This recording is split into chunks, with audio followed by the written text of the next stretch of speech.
오늘은 2025년 4월 18일입니다. 금요기도회 요한복음의 말씀으로 제목은 다 이루었다라는 말씀으로 잠시 은혜를 나누겠습니다. 한 주간 잘 지내셨나요? 좀 경건하게 보내셨나요? 네. 평소보다 이번 주간은 한국교회 전체가 그렇게 보내고 있습니다. 주님의 죽으심을, 주님의 고난을 묵상하며 보내고 있지요. 그러나 이번 한 주간에 우리의 삶이 되지 않아야겠습니다. 우리의 인생 속에 주님의 고난을 늘 묵상해야 하고요. 우리의 삶 속에 그 주님의 은혜를 날마다 묵상해야 할 줄 믿습니다. 오늘 이 저녁 이제 요한복음 19장의 말씀을 보면서 우리 다 이루신 그 주님의 은혜를 한번 묵상해 보도록 하겠습니다. 우리 1절부터 4절까지 읽으셨는데요. 지금 예수님이 잡히셨지요. 어떻게 잡혔나요? 사랑하는 제자 유다가 대제사장들과 유대인들에게서 보내진 그 군인들과 사람들에게 잡혔습니다. 그런데 예수님 그냥 수동적으로 잡힌 것이 아니라 능동적으로 자발적으로 그 길을 가셨습니다. 피하지 않으셨고요. 끌려가지 않으셨고요. 그 길을 한 걸음 한 걸음 가셨지요. 그리고 빌라도와 대화를 했습니다. 예수님은 유대인의 왕이지만 이 나라의 왕이 아니라고 정확하게 말씀을 하셨지요. 이 나라의 왕이었으면 나의 종들이 와서 다 없앴을 것이다. 나는 이 나라의 왕이 아니다. 왜요? 주님의 나라는 이 나라에 속한 나라가 아니라 이 나라 위에 있는 더 큰 나라이지요. 그 더 크고 놀라운 나라라고 말씀을 하셨습니다. 그러니 빌라도가 예수님에게서 어떠한 죄도 찾지 못했습니다. 그럼에도 유대인들과 군중들은 십자가에 못 박으라고 외치고 있지요. 소리 지릅니다. 왜 그럴까요? 이미 얼마 전에 예수님 예루살렘 입성하실 때에 그들은 다 겉옷을 벗고 나뭇가지를 흔들며 호산나 다윗의 자손이여 우리를 구원하소서 외쳤던 그들입니다. 그런데 지금은 십자가에 못 박으소서, 십자가에 못 박으소서 하고 외치고 있지요. 이미 이성이 마비가 된 것입니다. 우리가 항상 조심해야 합니다. 내 생각, 내 고집에 파묻히게 되면 함몰된다 그래요. 그러면 다른 사람의 말이 들리질 않습니다. 아무리 석박사가 와도 이야기를 해도요. 아무리 설교를 잘하는 목사님이 우리가 말하는 성령 충만한 목사님이 와서 이야기를 해도 들리지 않습니다. 자기의 고집에 파묻히게 되면요. 또 이제 자신의 어떤 비참함에 자신의 처지에 파묻히게 되면 그렇지 않는다 그래요. 앞에 있는 모든 것을 객관적으로 보기 힘듭니다. 지금 앞에 있는 예수님은 우리에게 먹을 것을 주었던 분이고 우리의 병을 고쳤던 분이시고 죽은 자를 살리셨던 분이신데 지금 그 모든 게 들리지가 않은 거예요. 보이지 않는 거예요. 그냥 충동되어서 여론에 밀려 십자가에 못 박으소서 외치고 있지요. 저와 여러분들도 항상 그 부분에 조심해야 합니다. 항상 그럴 때에 한 걸음 뒤로 물러가야 하고 좀 더 들어봐야 합니다. 모두가 그렇습니다. 조심하시기를 바랍니다. 그 상황 속에서 오늘 1절에 빌라도가 예수를 데려다가 채찍질합니다. 왜일까요? 그러면 좀 수고로들까 한 거예요. 지금 막 고조되고 외치고 있는 그들의 여론을 그냥 좀 채찍질하면 좀 수고로들지 않을까 하여서 채찍질한 거지요. 그냥 우리가 생각하는 어떤 끈이나 가죽으로 생각하면 안 되지요. 그 줄의 끝에는 갈고리가 있었습니다. 그래서 채찍이 한 번씩 날아들 때마다 살점이 떨어져 나갔지요. 심지어는 뼈가 부러지기도 했답니다.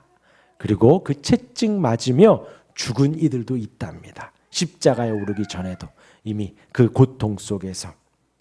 그런데 군인들은 지금 거기서 더하지요. 예수님의 머리에 가시관을 씌웁니다. 가시관을. 왜요? 왕이기 때문에 왕관이 있어야 한다는 거예요. 예수님을 조롱하는 것이죠. 왕이신 예수님을, 온 세상의 창조주인 예수님을 일개 인간이 지금 조롱하고 있습니다. 머리에 가시관을 씌우고 뺨을 때리며 유대인의 왕이여 하며 비꼬고 있는 것이지요.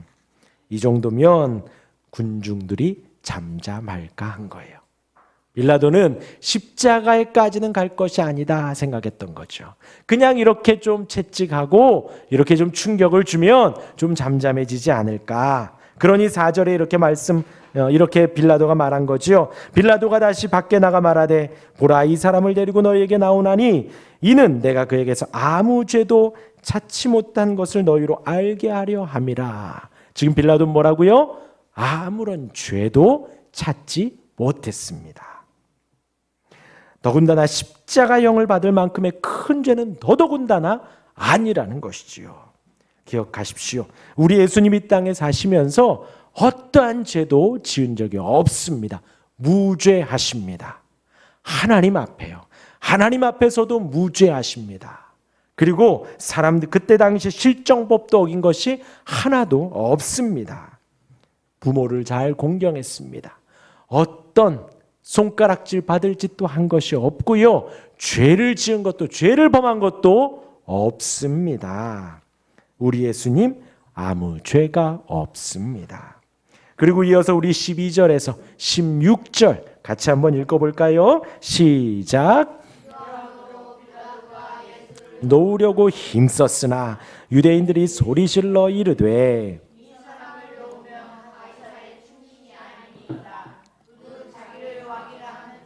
가이사를 반역하는 것이니이다. 빌라도가 이 말을 듣고 예수를 끌고 나가서 돌을 깐 뜰 히브리 말로 가바다에 있는 재판석에 앉아 있더라.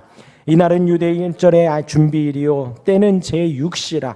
빌라도가 유대인들에게 이르되 보라, 너희 왕이로다. 그들이 소리 지르되 없이하소서 없이하소서, 그를 십자가에 못 박게 하소서. 빌라도가 이르되 내가 너희 왕을 십자가에 못 박으랴. 대제사장들이 대답하되 가이사 외에는 우리에게 왕이 없나이다 하니 이에 예수를 십자가에 못 박도록 그들에게 넘겨주니라. 아멘. 빌라도는 계속해서 무죄를 보았고 무죄를 주장했습니다. 그런데 군중들은 외치지요. 그렇게 지금 마지막 말씀이 뭐예요? 십자가에 못 박도록 그들에게 내어주니라. 그렇다고 지금 빌라도가 아무 죄가 없을까요? 빌라도가 잘못이 없을까요?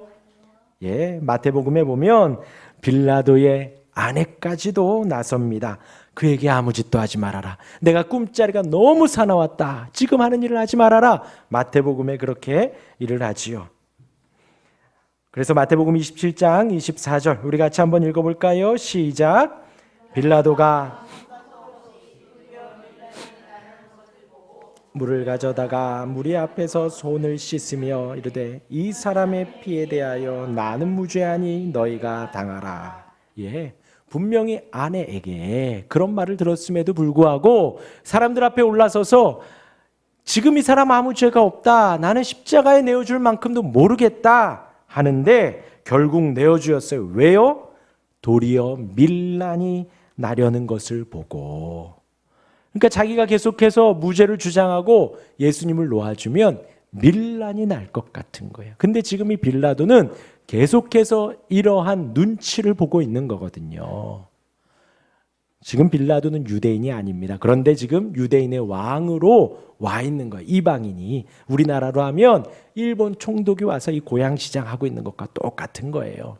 그러니 어떻게 하겠어요? 계속 유대인들의 눈치를 보고 있는 겁니다. 그러니 밀란이 나려는 지금 이 분위기가 빌라도는 너무나도 두려운 거지요. 그러하니 내어준 것입니다. 무책임한 거예요. 본인이 무죄인 걸 분명히 아는데도 불구하고 그냥 내어준 너희들 알아서 해라.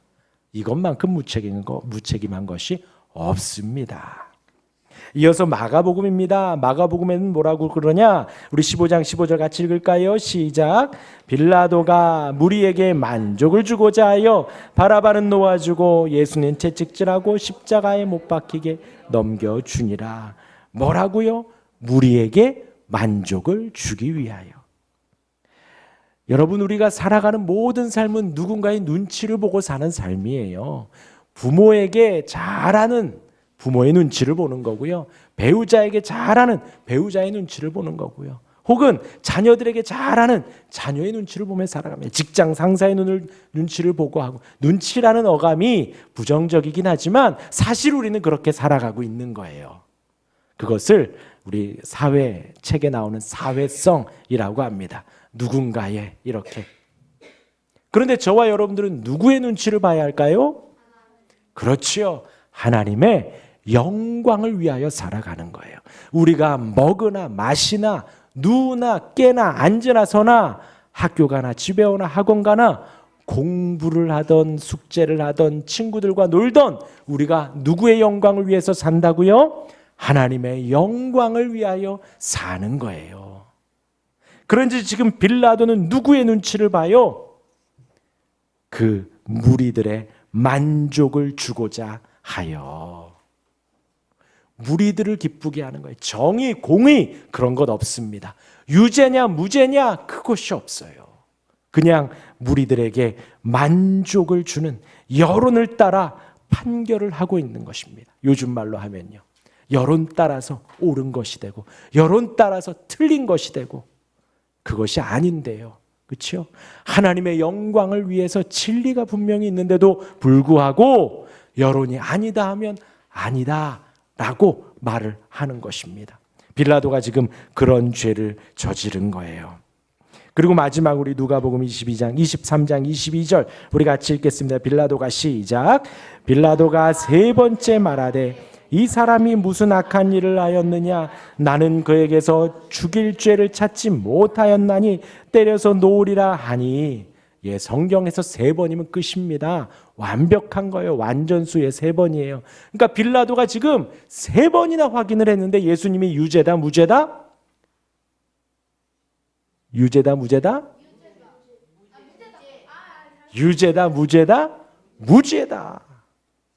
세 번이나 찾아봤는데 예수님은 무죄라는 거예요. 죄가 없다는 거예요. 그런데 빌라도가 놓아준 것이죠. 본인은 무죄라고 확신했는데도 불구하고 지금 마태복음, 마가복음, 요한복음에 보면 이 밀란의 이 여론의 눈치를 보고 예수님을 놓아준 것입니다. 여러분, 우리는 하나님의 영광을 위해서 사는 것입니다. 다른 사람들의 말과 다른 사람들의 여론, 아까 말한 대로 우리가 눈치를 보긴 해야죠. 부모님께 잘해야 하고 친구들과 잘 지내야 하고 선생님 말씀 잘 들어야 하고, 하지만 우리가 궁극적으로 신경 써야 할 것은 하나님의 영광입니다. 우리가 먹으나 마시나 자나 깨나 하나님의 영광을 위하여 사는 우리가 되길 바랍니다. 이어서 19장은 유대인의 왕임을 계속해서 강조합니다. 지금 너무 무기력하게 심판대 앞에 있고 무기력하게 끌려가는 그분은 누구시냐? 유대인의 왕이십니다. 진정 이스라엘의 왕이십니다. 저와 여러분들의 왕이십니다. 누가요? 우리 예수님이요. 그 예수님이 이제 십자가에 오르십니다. 우리 30절 함께 읽을까요? 30절입니다. 시작. 예수께서 신포도주를 받으신 후에 이르시되 다 이루었다 하시고 머리를 숙이니 영혼이 떠나가시니라. 예수님의 이 다 이루었다에는 큰 의미가 담겨져 있습니다. 먼저 우리의 죄의 형벌을 다 받으신 것입니다. 저와 여러분들의 죄의 형벌, 죄의 값이 다 지불된 거예요. 우리가 지불해야 할 그 죄의 값, 우리가 태어나면서부터 지금까지 그리고 앞으로 지어야 할 그 모든 죄의 값이 저와 여러분들은 도저히 갚을 수 없지만 그 값을 우리 예수님이 다 지불하신 거예요. 그리고 그 죄에 대한 하나님의 진노, 하나님의 진노. 지금 하나님의 진노 6글자지요.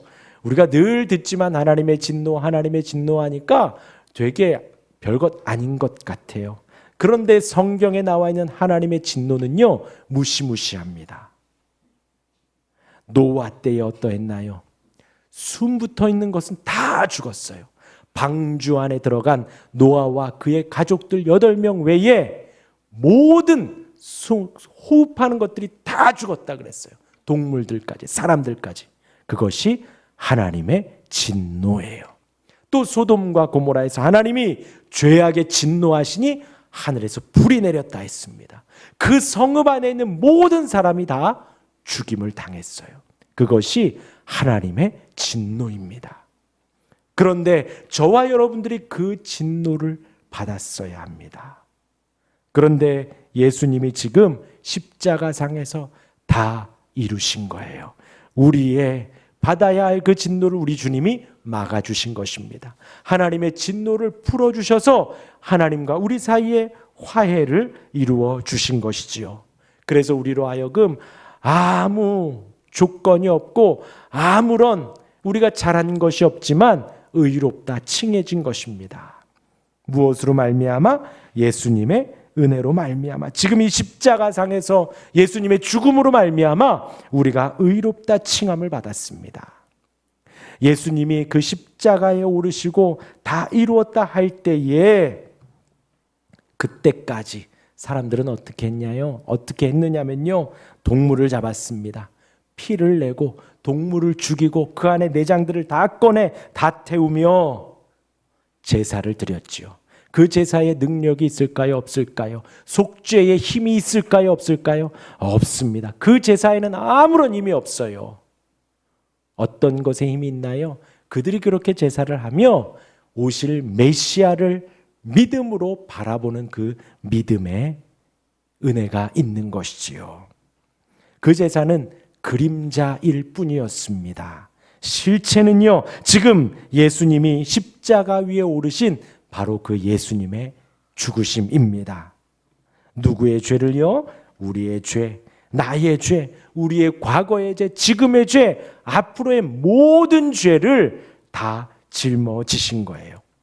그리고 그냥 나 혼자만의 죄가 아니지요. 우리의 아담 때부터 우리의 신앙의 선배들의 모든 죄까지도 우리 주님이 십자가상에서 다 지신 것입니다. 만약 우리 예수님이, 지난 수요일에도 말씀드렸죠, 만약 우리 예수님이 사람뿐이었다면 그 짐을 다 짊어지고 죽음으로 끝났을 것입니다. 다 짊어지지도 못하셨을 거예요. 그냥 사람뿐이었다면. 그러나 우리 주님 하나님이십니다. 그 모든 죄보다도 크고 그 모든 권능보다도 크고 이 세상의 그 어떤 사악한 힘보다도 더 큰 분이 하나님이십니다. 그 하나님이시기에 지금 이 십자가를 지며 하나님의 그 모든 진노를 다, 죄의 형벌을 다 지시고 십자가에서 이루신 거예요. 다 이루었다. 오늘 이 저녁에 그 십자가의 죽으심을 묵상하며 우리 주님이 이루신 그 다 이루신 은혜를 묵상할 수 있는 우리가 되기를 바랍니다. 나의 모든 과거의 죄, 지금의 죄, 앞으로의 죄를 다 짊어지셨어요. 하나님이 나를 향해 진노하셨었지만 이제는 우리가 화목하여 하나님을 나의 아버지로 고백하게 된 것입니다. 이 죽으심으로 전혀 다른 세상이 열린 거예요. 전혀 다른 세상이. 예수님의 나라가 시작된 겁니다. 마귀의 사단의 권세가 굴복된 거예요. 끝난 거예요. 죄의 권세가 다 해방된 것입니다.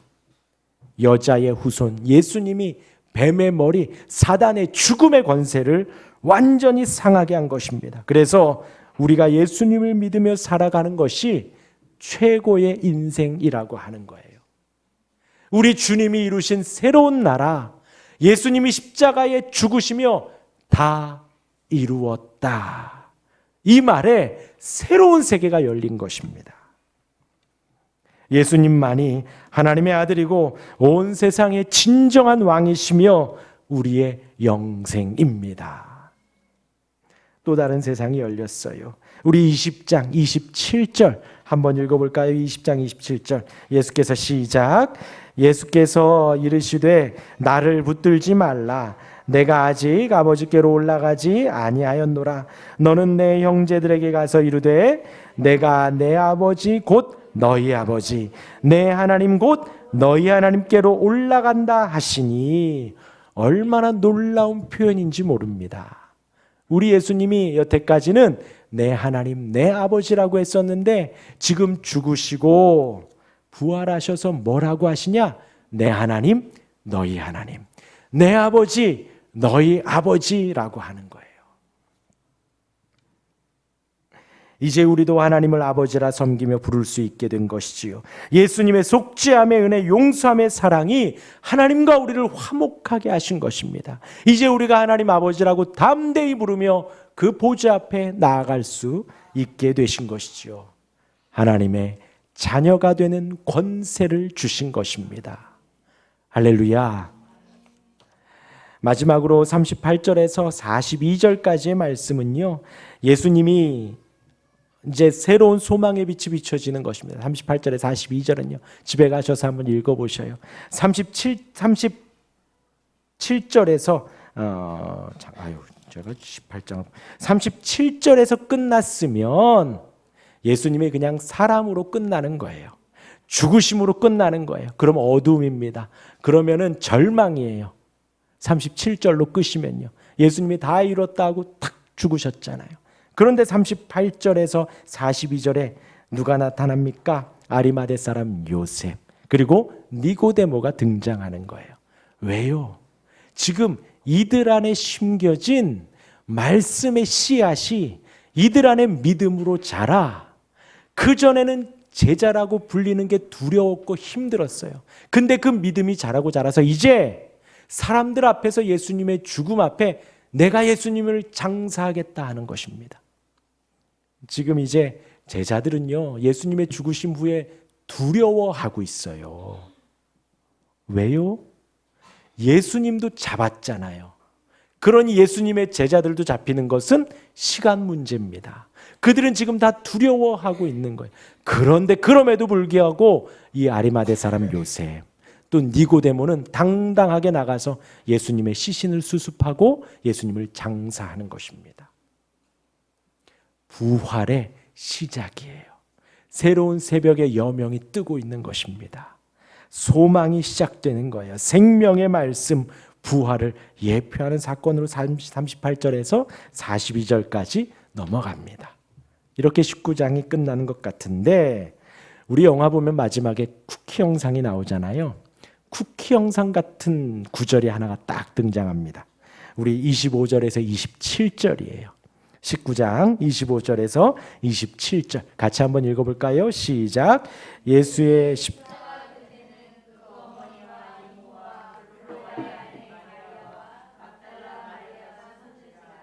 예수께서 자기의 어머니와 사랑하시는 제자가 곁에 서 있는 것을 보시고 자기 어머니께 말씀하시되 여자여 보소서 아들이니이다 하시고 또 그 제자에게 이르시되 보라 내 어머니라 하신대 그때부터 그 제자가 자기 집에 모시니라. 지금 제자들은 다 도망쳤습니다. 그런데 거기에 예수님의 십자가 곁에 그 어머니와 이모와 글로바의 아내 마리아와 막달라 마리아가 서 있는데 거기에 사랑하시는 제자, 지금 이 요한복음의 저자인 사도 요한을 말합니다. 그 요한은 거기 예수님 십자가를 옆에서 지키고 있는 거예요. 근데 방금 말씀드렸잖아요. 예수님이요 지금 손에 못자국, 발에 못자국, 머리에는 온몸이 피투성이고 막 그러고 있는데 정말로요. 저는 이 장면을 보고 왜 갑자기 이 말씀이 여기 딱 있지? 하는 생각이 딱 들더라고요. 여자여 보소서 아들이니이다. 정말 급박한 상황이에요. 예수님이 언제 돌아가실까 죽으실까 막 그런 상황인데 갑자기 클로즈업 쭉 되더니 여자여 보소서 아들이니이다. 보라 내 어머니다 하고 다 이뤘다고 돌아가신 거예요. 왜일까요? 왜 그러셨을까요? 지금 이 예수님이 30년을 살며 집에서 부모님의 말씀에 순종하며 부모를 잘 섬기며 살았습니다. 그리고 이제 공생의 사역을 하시면서는 사실 거의 가족을 챙기지 못했었어요. 심지어 그랬죠. 저 밖에서 예수님과 동생들이 왔는데도 내 어머니와 내 형제들은 누구냐? 말씀을 지키는 너희들이다 라고 이야기할 정도였으니까요. 그때 당시 예수님이 막 하나님의 아들이라고 막 하고 당길 때 마리아나 그 동생들은 이해하지 못했던 거예요. 아직 이분이 누구지 하고 있었어요. 아직 믿음이 없었을 그때에 예수님이 정확하게 말씀을 하신 거죠. 거의 남처럼 모른 척하고 살았지만 이제 육신이 떠나는 그때에 여자여 보소서 아들입니다. 요한아 너의 어머니다. 그리고 이제부터 사도 요한과 이 예수님의 어머니는 한 가족처럼 살아가며 어머니를 봉양하며 살았다라는 것이죠. 부모를 공경하는 것을 지금 한 번 더 언급해 주고 있는 것입니다. 우리가 지금 예수님이 죽으시기 전에 마지막 하신 말씀인 거예요. 저와 여러분들이 신앙생활을 하며 하나님을 섬기며 살아가지만 우리가 가족을, 우리가 사랑하는 이웃을 절대로 잊지 말라는 것입니다. 절대로 우리가 이 시간 와서 기도하고 찬송하고 말씀 보며 이렇게 하는 종교 활동이 다가 아니라는 거예요. 우리가 하나님을 사랑하는 사랑과 이웃을 사랑하는 사랑은 하나입니다. 그러기에 우리 예수님 돌아가시는 가장 급박한 상황 속에서도 어머니에게 봉양한 아들을 소개하고 그리고 자기 사랑하는 제자 요한에게 내 어머니 좀 잘 부탁한다 하고 가시는 것입니다. 저와 여러분들도 절대 잊으면 안 돼요. 우리는 이 세상 속에서 빛과 소금입니다. 절대로 세상과 동떨어져서 산속에서 머리 깎고 살아가는 사람들이 아니에요. 이 땅에서 하나님을 섬기며 이 땅에서 이웃을 섬기고, 물론 우리 예수님이 이렇게 말씀하셨죠. 물은 내게 오는 자가 자기 부모와 처자와 형제와 자매와 더욱이 자기 목숨까지 미워하지 아니하면 능히 내 제자가 되지 못하고. 이것은 우상처럼 사랑하지 말라는 것입니다. 하나님을 사랑하는 그 사랑보다 내가 내 배우자와 내 아내와 내 부모와 자녀, 이 세상을 더 사랑하면 안 된다는 거예요. 이 세상에 심지어 가족일지라도 하나님보다 먼저 되는 존재는 하나도 없다는 거예요. 그런 의미일 뿐이지, 그 안에서는, 그리스도 안에서는 우리가 이 세상 이웃 모두를 사랑해야 합니다. 우리 예수님 다 이루었다 하셨습니다. 예수님의 외침이 얼마나 감사한지요. 내 죄의 값 하나님의 진노의 형벌을 사함 받았습니다. 오늘 이 저녁 그 은혜를 묵상하는 우리가 되길 바랍니다. 아멘.